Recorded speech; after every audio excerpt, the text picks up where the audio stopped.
Assalomu alaykum.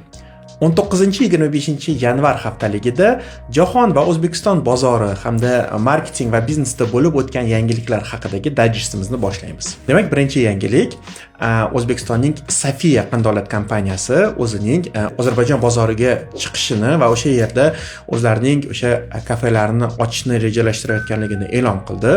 Bu juda ham zo'r yangilik. Biz bilamiz, Safiya bugungi kungacha O'zbekistondan tashqari Qozog'istonda ham o'z faoliyatini yuritib kelyapti.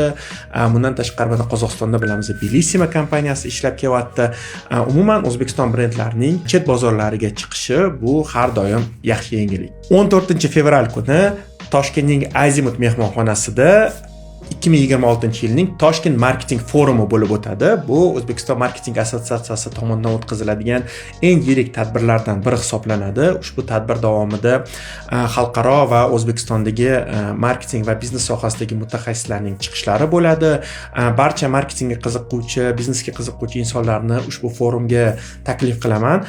Men ham ikkita chiqishim bor ushbu forum doirasida va o'ylaymanki, u yerda kelsangiz juda ham qiziq va juda ham produktivni vaqt o'tkazishingiz mumkin bo'ladi. Jahon iqtisodiyotining markaziga sun'iy intellekt chiqmoqda. Barchamizga ma'lum, 19-23 yanvar kunlari Davos shahrida xalqaro iqtisodiy forum bo'lib o'tdi. O'sha butun dunyodagi eng mashhur iqtisodiy forum hisoblanadi va ushbu forum doirasida Xalqaro valyuta fondining rahbari dunyo miqyosida sun'iy intellektning rivojlanishi ish o'rinlarini keskin o'zgartirib yuborayotganligini ta'kidlab o'tdi. Ya'ni Xalqaro valyuta fondiga o'xshagan tashkilotlarning rahbarlari odatda faqatgina o'sha jahon iqtisodiyotiga ta'sir o'tkazadigan ma'lumotlarni aytib o'tishadi. Ya'ni sun'iy intellekt nafaqat biznesning, balki jahon iqtisodiyotining ham juda ham muhim qirrasiga aylanib bo'ldi. Sun'iy intellekt mavzusini davom ettirar ekanmiz. Marketologlar uchun yana bir yangi reklama kanali paydo bo'ldi. Ya'ni OpenAI kompaniyasi ChatGPT ilovasining ichida endi reklama bo'lishini ma'lum qildi. Biz ham o'zimizning kompaniyamiz doirasida ushbu reklamalarni mavjud imkoniyatlarni o'rganib chiqish bilan bandmiz. Hozircha bu faqatgina Amerika bozori uchun e'lon qilingan.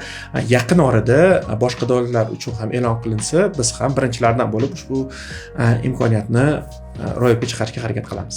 Jahon avtomobil bozorida yana bir rebrending yuz berdi.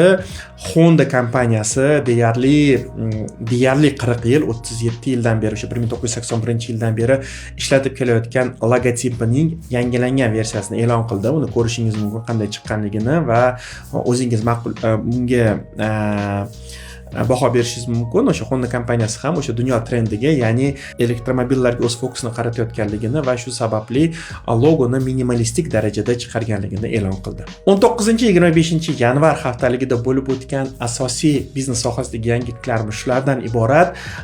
Yangiliklardan doimiy ravishda xabardor bo'lib turishni istasangiz, albatta podpisatsiya tugmasini bosib qo'ying va bizga obuna bo'ling. Ko'rishguncha xayr, rahmat.